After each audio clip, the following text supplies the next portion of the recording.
Rain drummed steadily on the warped tin roof of the auction house, like a weary heart refusing to stop. The air inside was thick with the scent of wet straw, old coats, and forgotten things. Faint yellow lights buzzed overhead, casting tired shadows across the faces of men who had seen too many winters. Their boots were caked in mud, shoulders hunched not just from the weather, but from lives too heavy to carry any longer. Jacob Murphy stood alone at the back. 62, silver-haired, with hands roughened by war and time. His coat still dripped from the downpour outside, yet he didn't shiver. He watched with the patience of someone who had waited his entire life for something he couldn't name. And then he saw it. Lot 57. A German shepherd stood at the center of the ring. No barking, no pacing, no fight. Just stillness. A stillness that didn't belong to fear, but to something quieter. Something broken. The dog's coat clung in matted clumps, one ear standing while the other hung limp like a torn flag. Its ribs jutted sharply, and its paws sank slightly into the damp straw. But it was the eyes, deep amber, burning with a strange awareness. That pinned Jacob in place. They weren't pleading, nor wild. They were watching, seeing. Somewhere in that gaze was a whisper of memory, a language beyond sound, as if the dog had witnessed too much and still chose to stand. Male German shepherd, the auctioneer called through a broken speaker. No papers, no history, age unknown, starting bid, $20. Silence. The crowd shifted uncomfortably. Some scoffed, others turned away. 50, Jacob said suddenly, his voice a rasp in the quiet. Heads turned, a few snorted. Old man Murphy and his lost causes. But Jacob didn't flinch. He had already stepped forward before his mind could catch up with his mouth. Something had moved inside him. Not pity, not nostalgia, recognition. The gavel dropped. Sold. The room exhaled. Jacob didn't hear it. His eyes were locked on the creature no one else wanted, the creature that somehow had already chosen him. Outside, the rain had lessened into a whisper. He approached slowly. The dog didn't retreat, didn't wag its tail, just stared. Two ghosts in a moment of stillness. Jacob bent slightly, and in a low voice, barely more than a breath, said, "Let's go home." Jacob's truck rumbled down the winding dirt road toward Willow Creek Farm, its tires slinging mud like old memories flung loose. In the truck bed, curled beneath a frayed wool blanket, the German shepherd lay still. So still he might have been carved from ash. His eyes remained open, fixed not on Jacob, but on the gray blur of trees passing by, as if the world outside no longer mattered. Jacob glanced in the rearview mirror. Not just an old dog, he thought. A soldier. That's what those eyes were. Sharp, silent, exhausted. Not broken by time, but by something deeper. He hadn't spoken to another soul in days. Not really. The house had been quiet since Sarah passed, since the last rooster was sold and the porch went to rot. But tonight, the silence felt different. It felt watched. The farm appeared like a memory rising from mist. Tilted roof, peeling fences, the porch where Sarah used to knit in the fall. Everything held a memory. The way the wind hit the side window. The lean of the apple tree she planted the spring after his discharge. It was all still there, as if the world had gone still, just for this return. He pulled up beside the barn, turned off the engine, and stepped into the cold. The rain had stopped. Only the earth remained wet, soaked with the weight of the storm. The dog didn't move when Jacob opened the tailgate, just looked up. No growl, no fear, just those eyes again, locking with his in the dim dusk.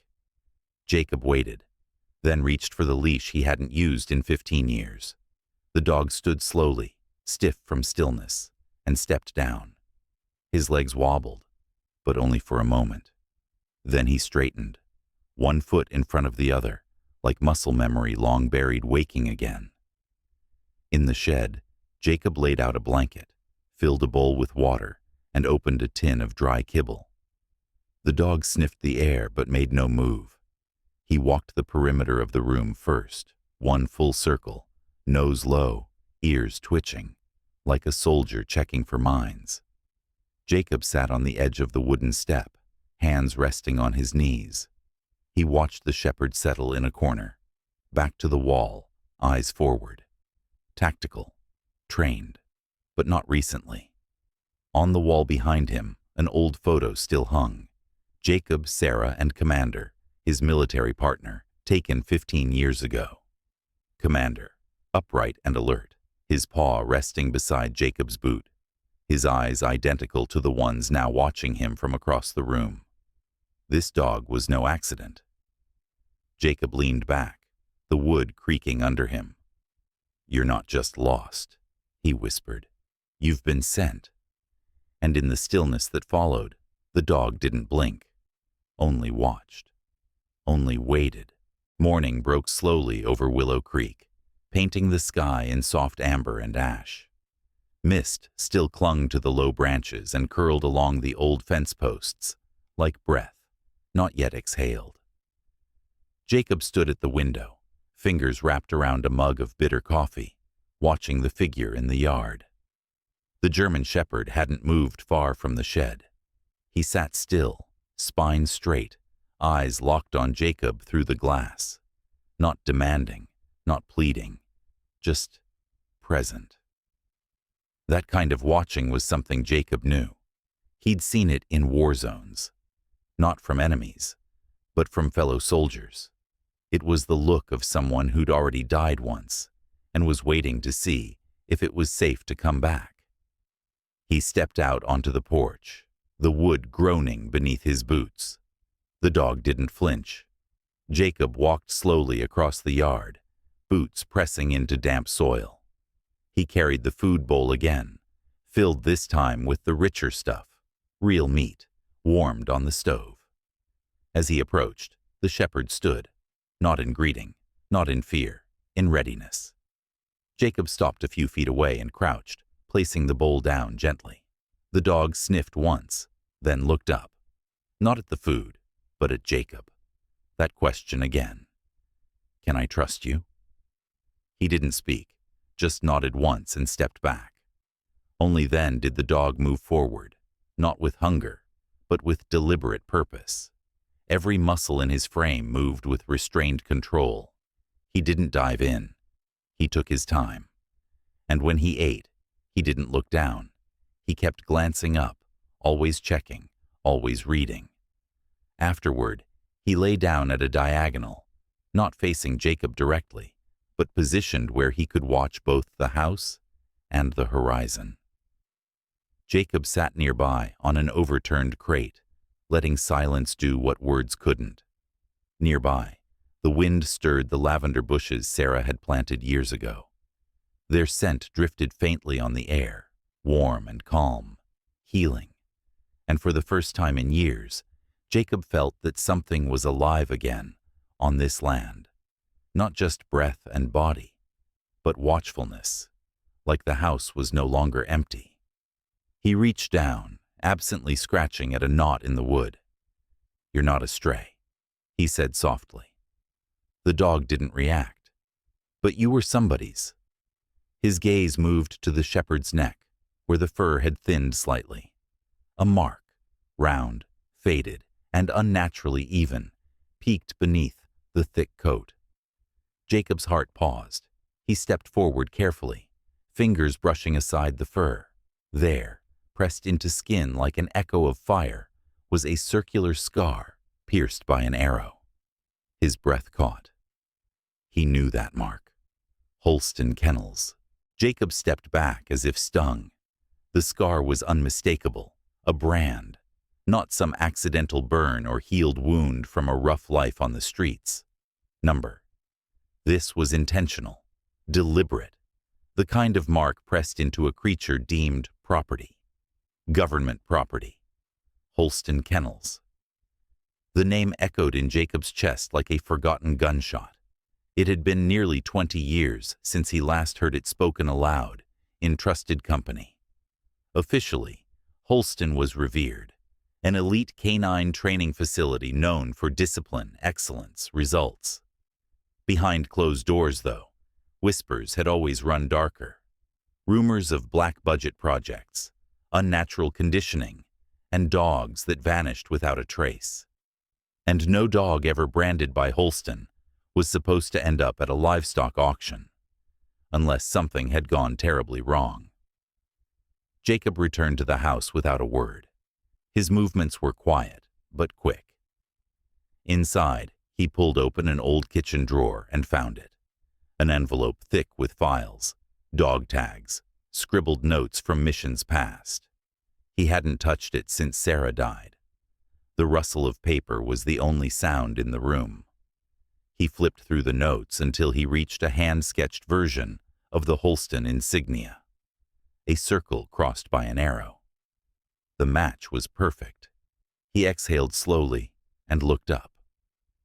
Through the kitchen window, the dog still sat motionless in the yard, eyes scanning the distance, tail low but steady. Not a single twitch of nervousness, just silent readiness. And then it hit him. The way the dog had circled the shed before settling in, the way he positioned his back to the wall, the precision in how he moved, balanced, purposeful. This wasn't just a trained dog. This was a war dog. Jacob's memories returned like a tide, crashing fast. Commander, his old partner in uniform, the way he had learned to sniff out mines with a single twitch of his nose. The night commander died, taking shrapnel that would have taken Jacob's life. The scar down his back had healed. The one in his heart never had. He clenched his jaw and turned toward the back door. The wind had picked up, pushing shadows across the porch. Jacob stepped outside again, slower now, gentler. The dog met his eyes. Not a stranger's gaze, a soldier's. Jacob nodded once, just once, the old military signal for acknowledgement. The shepherd lowered his head slightly in return, barely a movement. But it was enough. A shared breath, a silent understanding. This wasn't over. It was just beginning. The days passed like low thunder, quiet, but heavy, with something waiting. Jacob didn't rush the bond.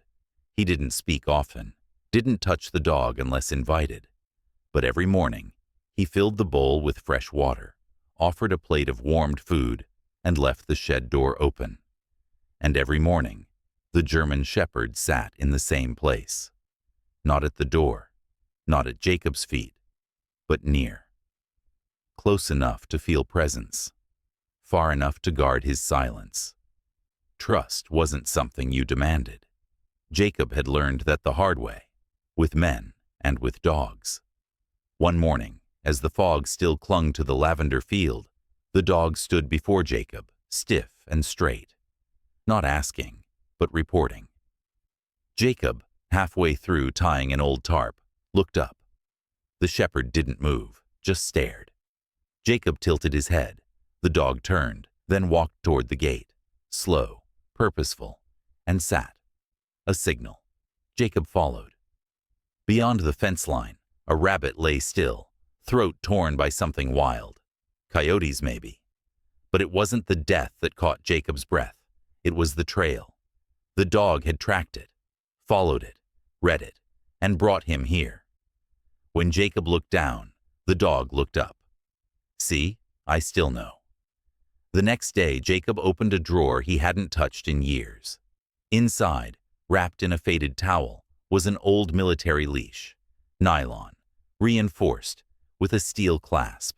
He stared at it for a long while before walking out to the shed. The dog was awake, watching, always watching. Jacob crouched, the leash coiled in his hand. I won't use it unless you're ready. he said quietly. He placed it on the ground. The dog didn't flinch. He rose, padded forward, sniffed the leash once, then looked back up at Jacob, eyes sharp, waiting. Jacob patted his thigh. "Come on, boy." And just like that, the shepherd stepped forward, smooth and certain. When Jacob reached out, the dog didn't shy away. He placed a hand gently on the neck, fingers brushing through the thick fur, pausing at the faint scar beneath it. He felt something else then.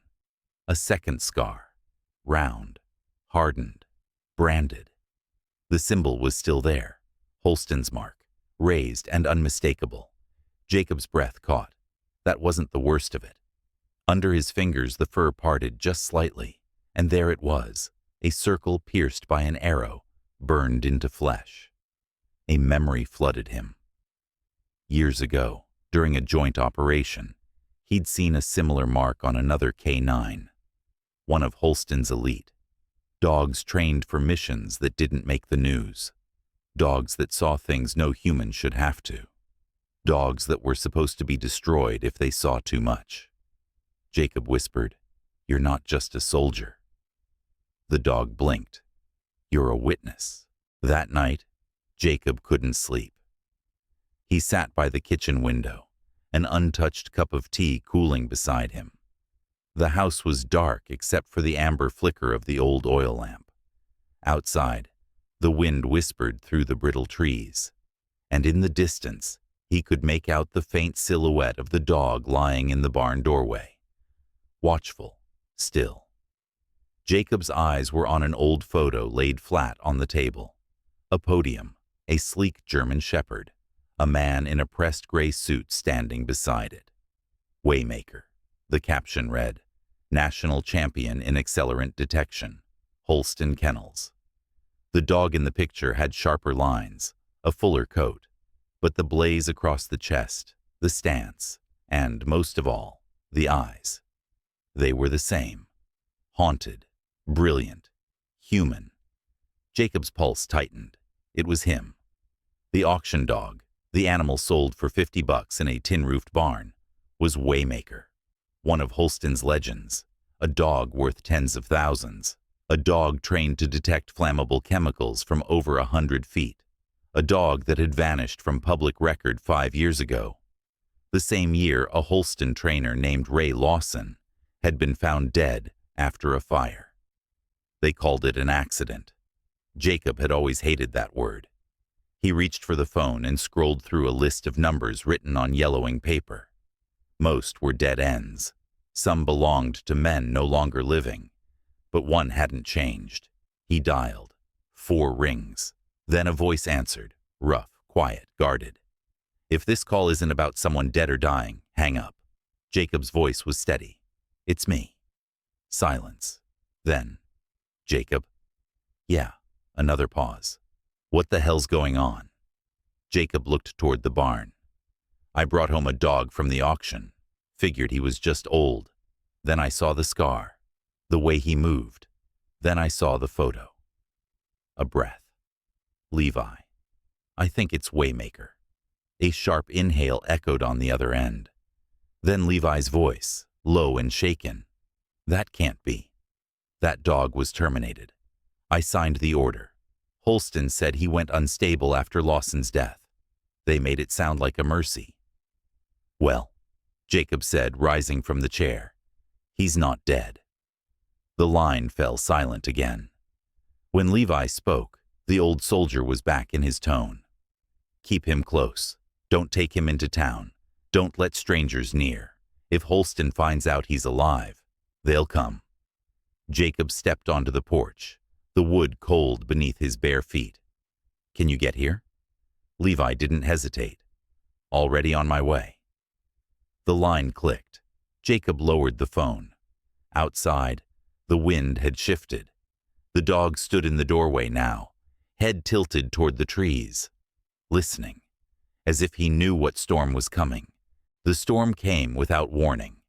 It rolled in from the western hills, like a beast made of sky and fury. Thunder cracked open the silence. Lightning tore across the valley in jagged flashes. Rain came fast and hard, hammering the tin roof of the old farmhouse, until it sounded like distant gunfire. Inside, Jacob sat in his worn armchair by the fireplace, a book open in his lap, Of Mice and Men, Sarah's favorite. He wasn't reading for himself.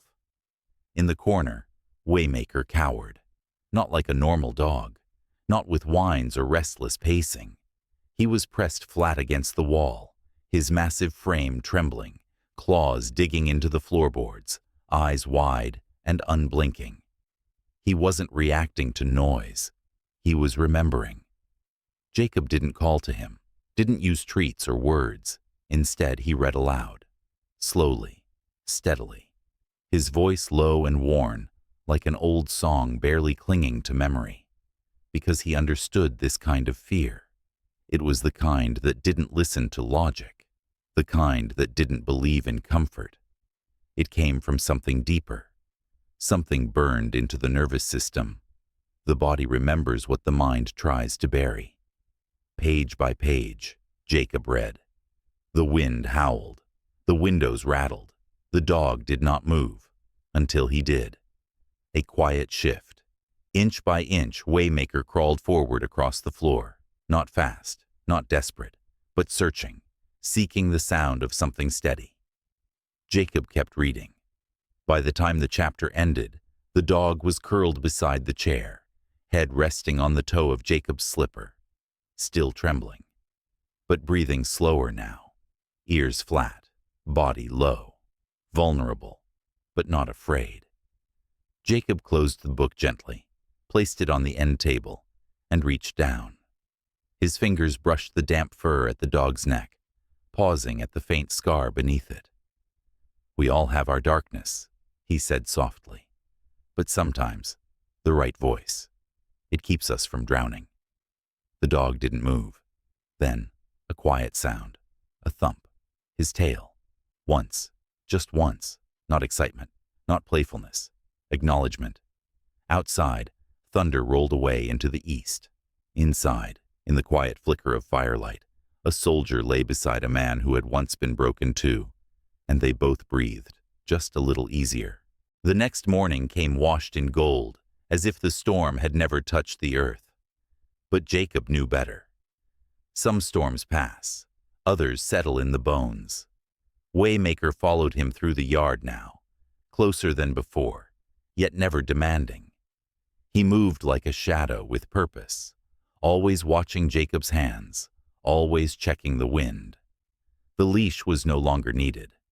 There was a thread stronger now between them, woven by silence, trust, and a shared understanding of wounds that don't show.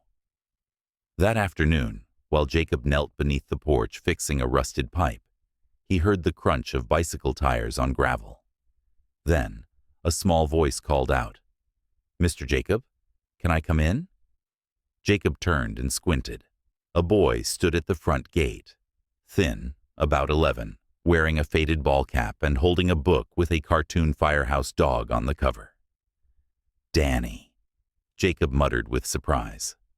Sarah used to trade apples for eggs with that boy's family, back when life still had soft corners. He waved him in. "Come on, kid, but careful. We've got a new guard on duty these days." Danny stepped through the gate slowly. His eyes widened when he saw Waymaker lying under the oak tree, still and watchful like a statue. The dog didn't move, just observed, calculating, weighing, but not tense. Danny crouched in the grass and opened his book. "I brought a story. Can I read it to him?" Jacob blinked, then nodded. The boy began reading aloud, his voice faltering at first, but growing steadier with each page. And the dog, remarkably, didn't walk away. He stayed, listened. By the time Jacob brought out 2 glasses of lemonade, the boy was leaning back against the tree, the book resting in his lap, and Waymaker had curled beside him, head gently resting across the boy's leg. Jacob paused at the porch steps. A choice had been made. Waymaker had accepted the boy. "He's not like other dogs," Danny said, stroking the thick fur on the shepherd's neck. His eyes, It's like he already knows everything. Jacob said nothing, but inside something softened. The boy was right. That evening, Danny pedaled away, waving goodbye as Waymaker followed him to the gate and watched until the dust settled. Then he turned back, silent, alert, calm. But the peace didn't last. Just as the sun dipped low, casting long orange shadows across the valley, Danny returned. This time his face was tight with fear. "Mr. Jacob," he said in a hushed voice, "I think someone's watching your farm." Jacob stilled. Danny pointed toward the northern tree line. "I saw a black SUV. No plates. A man inside had binoculars. He was watching this way. Then he drove off." Levi, who had arrived earlier that day, stepped into the doorway behind Jacob. His face went pale. His fingers clenched around the notebook in his hand until the pencil inside snapped clean. Waymaker rose in one fluid motion, ears sharp, posture locked. A soldier, remembering war. No one spoke. They didn't need to. The quiet world they had rebuilt had just been breached. The air the next morning felt too still, like the world was holding its breath. Jacob and Levi spent most of it in silence, checking the fences, testing the radio equipment, securing the barn door with new locks. Neither of them said what they were thinking, but both knew. Holston was watching, and they weren't just looking for a dog. Waymaker shadowed their every step, calm, focused. Yet something had shifted. He had begun glancing toward the lavender field more often, toward a small stretch of grass behind the house, where Sarah once planted purple blooms in spring. It was Levi who finally said it aloud. "We need to know. If he still remembers, we have to be sure." Jacob nodded. They chose the field just before noon, when the light was clear and warm and the wind low. Jacob walked slowly to the center, then turned. Waymaker sat a few meters away, waiting. No leash, no command, just readiness. Jacob raised his left hand, palm down. 2 fingers pointed to the grass. Then he traced a slow, deliberate circle. Waymaker moved instantly. No bark, no hesitation. He swept the perimeter with surgical precision, nose low, body low, scanning every inch with flawless control. At a subtle shoulder tap, he changed direction. When Jacob gave a half-step pivot, Waymaker repositioned himself to the blind flank. Each cue, each gesture, executed perfectly. Levi stood frozen beside the fence, notebook forgotten in his hand. Jacob's heart pounded. "Hot zone search," he whispered. The shepherd shifted, his pace quickened. He paused at intervals, raised his head, scanned.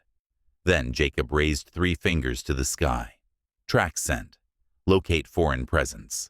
Waymaker turned toward the tree line, eyes narrowed, locked. Then, without a sound, he moved. Fast, low, focused. He wasn't reacting. He was strategizing, every step calculated, every move based on something deeper than training. Instinct sharpened by memory.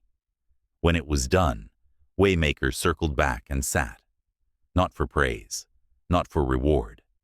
Just to report. "I remember everything." Jacob's throat tightened. This wasn't basic obedience. This was elite performance, special ops grade. The kind of discipline only seen in dogs assigned to missions so classified. Their names were scrubbed from records. Levi exhaled slowly. "He's intact," he whispered. "Not just alive, intact." But behind his awe, something darker flickered in his eyes. Because if Waymaker remembered this much, then he might also remember everything else, including the night Ray Lawson died. The sun was sinking when the silver car appeared. Its tires crunched softly over the gravel path as it pulled up to the gate. Jacob stepped onto the porch, instincts sharpening like a blade drawn from storage. Beside him, Waymaker stood rigid, his body a coil of tension, quiet, alert, ready. The car door opened. A young woman stepped out. She was tall, with chestnut hair pulled back and eyes that had seen too much and not enough. Beneath her guarded expression, there was something else, a flicker of grief aged into steel. She didn't speak right away. She just stood, staring at the dog. Then her eyes shifted to Jacob. "Are you Jacob Murphy?" Her voice was calm, but threaded with urgency. "I'm Claire Lawson, and I believe the dog you've taken in is Waymaker, my father's partner." The name landed like thunder. Jacob's heart clenched. Lawson, Ray Lawson. He nodded, unable to find words. Claire took a cautious step forward, then stopped. Her gaze never left Waymaker. "I met him when I was little. My dad would sneak me into the Holston kennels after everyone left. I remember his eyes, the white blaze on his chest, the scar on his leg. I'd never forget him." Waymaker hadn't moved. Then something changed. His ears dipped. Jacob's breath caught. It was a gesture, a subtle, unmistakable signal, Waymaker's recognition. Claire knelt slowly, extending her hand. Not coaxing, not pleading, just offering. And Waymaker moved, deliberate, certain. He stepped forward and pressed his cheek to her knee. Claire let out a broken breath. Her hand trembled as she touched the back of his head, stroking gently, like she used to as a girl. "They said he went mad," she whispered. "They told me he was destroyed, but I never believed it. I knew he didn't run. He saw something that night. He carried it with him." Behind them, Levi emerged from the shadows of the porch, eyes narrowed. But when he saw the way the dog leaned into Claire's touch, he said nothing. She wasn't the enemy. Inside, under the amber kitchen light, they sat around the table. Claire's voice trembled at first, but soon it turned strong. "My father called me the night before the fire," she said. "He told me Waymaker had found accelerants, 3 kinds, all used in professional arson. He found part of a glove, had notes, evidence. He said it was in a safe place. Then he told me, 'If anything happens to me, find the dog. Don't trust anyone from Holston.'" Jacob stared at the table. Levi stood behind him, fists clenched at his sides. The truth had never died. It had just gone quiet. Until now. Waymaker rested at Claire's feet, eyes half closed, not asleep, listening, as if her voice brought back something he had buried so deep he'd nearly forgotten. But not anymore. He had been seen. He had been remembered. And now, the story wasn't his alone. The kitchen was heavy with silence. Not the kind that asks for words, but the kind that listens, for footsteps, for breathing, for truth to finally finish its long walk home. Claire Lawson sat straight-backed in Sarah's old wooden chair. Her fingers gripped a faded notebook, the same one Jacob had used earlier to scribble symbols, dates, hunches. Now it held more than guesses. It held names, coordinates, dates, and fragments of a life someone had tried to erase. "My father kept a second copy," Claire whispered. "He mailed it to an old friend of his in the fire marshal's office, under a false name. I found it a year after he died. Never had the nerve to open it until last week." She slid a photo across the table. Ray Lawson kneeling beside Waymaker, one hand resting on his back, both of them facing the camera. Alive, alert, whole. Jacob studied the image, his throat tightening. Levi reached for the photo but froze when Waymaker lifted his head and placed a paw gently on the edge of the frame, as if guarding it, as if claiming it. Then Claire placed something else on the table. A torn piece of fireproof fabric, frayed and blackened at the edges. "This was found in the wreckage. My dad hid it in a hollow panel behind his desk. It still smells like fuel." Levi leaned in, his expression changing. "Gasoline. alcohol-based accelerant, traces of naphthalene, professional, deliberate. Jacob let out a breath he didn't realize he'd been holding. They killed him, and they tried to destroy the one witness who couldn't talk. Levi's eyes darkened, but they didn't expect the dog to survive, let alone resurface. Claire touched Waymaker's shoulder. He didn't just survive, he remembered. Jacob stood and moved to the cabinet. From it, he pulled a long metal box. Inside was a flash drive. This holds audio logs, Lawson's voice, command sequences, mission data. The dog reacted to every cue. He placed the drive in Claire's hand. Take it. If anything happens to me, you make sure the world hears it. No, she said firmly. If anything happens to any of us, he makes sure. They all turned. Waymaker was sitting tall now, eyes wide open, ears forward. The fading evening light cast a soft line along his back, like a ridge of gold rising through ash. A sentinel, a survivor, a witness reborn. Night fell with a hush over Willow Creek, the kind of silence that didn't bring peace, but preparation. Jacob stood at the edge of the lavender field, the wind brushing past his coat, like an old friend warning him softly. Time is short. Levi was on the porch, cleaning a long-forgotten radio transmitter. Claire sat at the kitchen table, typing her father's recovered notes into an encrypted drive. But Jacob wasn't thinking about the threats anymore. He was thinking about promises. Beside him, Waymaker stood with ears forward, body still, tail unmoving. But his eyes burned with clarity. They were no longer the eyes of a wounded animal. They were the eyes of something that remembered. Jacob crouched, knees cracking. He didn't reach for the dog. He just spoke. They tried to bury you. The dog blinked slowly. They branded you, burned you, left you to rot. Waymaker didn't flinch. But they forgot one thing. Jacob whispered, "You don't need a voice to speak. You carry the truth in your body, in your scars, in the way you move. And now, they're scared."